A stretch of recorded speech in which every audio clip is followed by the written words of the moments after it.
Syafiq dengan NIM 23058134. Saya Vivian Fitri dengan NIM 23058034. Saya Fauzia Nadila Putri dengan NIM 23058078. Di sini kami akan membuat tugas kelompok pendidikan IPS yang dibuat oleh kelompok 2, di mana yang beranggotakan Vivian Fitri, Fauzia Nadila Nelson, Melita Deliani, dan Muhtaro Al-Syafiq.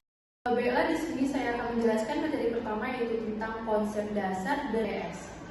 Konsep dasar IPS atau ilmu pengetahuan sosial merupakan integrasi dari berbagai cabang ilmu sosial dan humaniora seperti sosiologi, sejarah, geografi, ekonomi, politik, hukum, dan budaya. IPS dirumuskan berdasarkan realitas dan fenomena sosial dengan menggunakan pendekatan interdisipliner. Sebagai bidang studi di sekolah, IPS mempelajari kehidupan manusia dalam masyarakat serta hubungan atau interaksi manusia dengan lingkungan fisik maupun sosial. Materi IPS diambil dari cabang-cabang ilmu sosial, tetapi disesuaikan dengan tingkat perkembangan dan usia peserta didik. Yang kedua, kedudukan IPS dalam struktur ilmu pengetahuan. IPS di Indonesia mulai dikenal sejak 1970-an dan secara resmi masuk dalam kurikulum 1975. Kedudukannya bukan sebagai disiplin ilmu tersendiri, melainkan sebagai mata pelajaran yang mengintegrasikan cabang-cabang ilmu sosial, seperti sejarah, geografi, dan ekonomi. Oleh karena itu, IPS menempati posisi sebagai ilmu terapan yang bersifat pedagogis, berfungsi untuk kepentingan pendidikan. Di tingkat sekolah dasar dan menengah, IPS hadir sebagai bidang kajian terpadu, sementara di perguruan tinggi ilmu sosial dipelajari secara lebih mendalam sesuai cabang-cabangannya. Baik, yang ketiga, hubungan IPS dengan ilmu sosial dan humaniora. IPS memiliki hubungan erat dengan ilmu sosial dan humaniora. Bedanya ilmu sosial lebih bersifat disipliner dan akademis, misalnya sosiologi, antropologi, ekonomi, dan politik. Sementara IPS bersifat multidisipliner dan disederhanakan untuk tujuan pendidikan. IPS mengambil konsep-konsep dari ilmu sosial dan humaniora lalu mengintegrasikannya untuk dipelajari di sekolah. Dengan demikian, IPS dapat dipandang sebagai penyederhanaan dan pedagogisasi dari ilmu-ilmu sosial dan humaniora agar sesuai dengan kebutuhan pembelajaran peserta didik.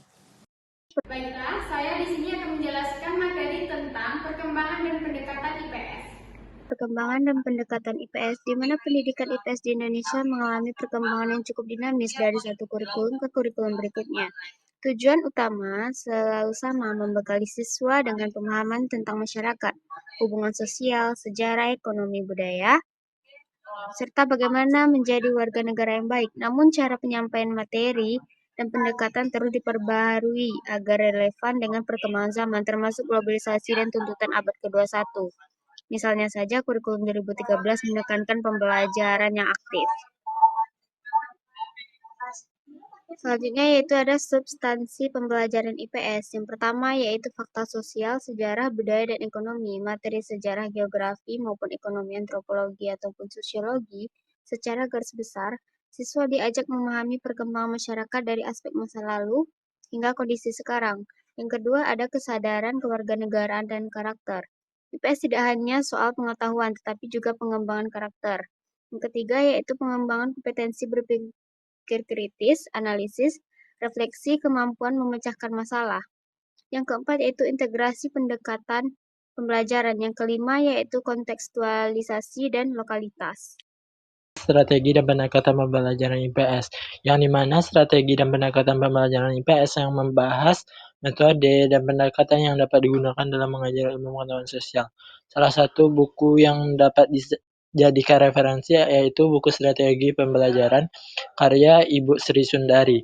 Buku ini membahas berbagai strategi pembelajaran yang dapat diterapkan dengan mata pelajaran IPS. Selanjutnya ada IPS terpadu dan problema dalam penerapannya, yang dimana IPS terpadu merupakan pendekatan dalam pengajaran IPS yang mengintegrasikan berbagai disiplin ilmu seperti sejarah, geografi, sosiologi, dan ekonomi. Salah satu buku yang dapat dijadikan referensi yaitu Pembelajaran Alternatif Terpadu karya Mulyono. Buku ini membahas tentang konsep, prinsip, penerapan pembelajaran tematik terpadu dalam teks pembelajaran IPS. Yang dimana problema penerapan IPS terpadu ini kurangnya pemahaman guru dan banyaknya guru IPS yang belum memahami konsep dalam model pembelajaran IPS terpadu secara mendalam. Yang kedua, adanya kesulitan mengintegrasikan materi. Yang dimana di sini nih guru mungkin kesulitan dalam mengintegrasikan materi dari berbagai disiplin ilmu sosial. Yang terakhir, adanya keterbatasan dan kemampuan guru. Mungkin guru di sini tidak memiliki kemampuan yang Komponen kurikulum IPS dan perencanaan manajemen strategi dalam pembelajaran. Perencanaan menentukan langkah dan tujuan, organisasi membagi tugas dan materi, pelaksanaan, review, overreview, presentasi, latihan dan lintasan, kepemimpinan, guru sebagai motivator dan fasilitator, evaluasi, menilai keberhasilan tujuan dan efektivitas proses. Baiklah, selanjutnya saya akan menjelaskan pengembangan perencanaan pembelajaran, yang dimana proses menyusun, memperbaiki, dan menyempurnakan rencana pembelajaran agar sesuai dengan tujuan pendidikan, kurikulum, serta kebutuhan siswa.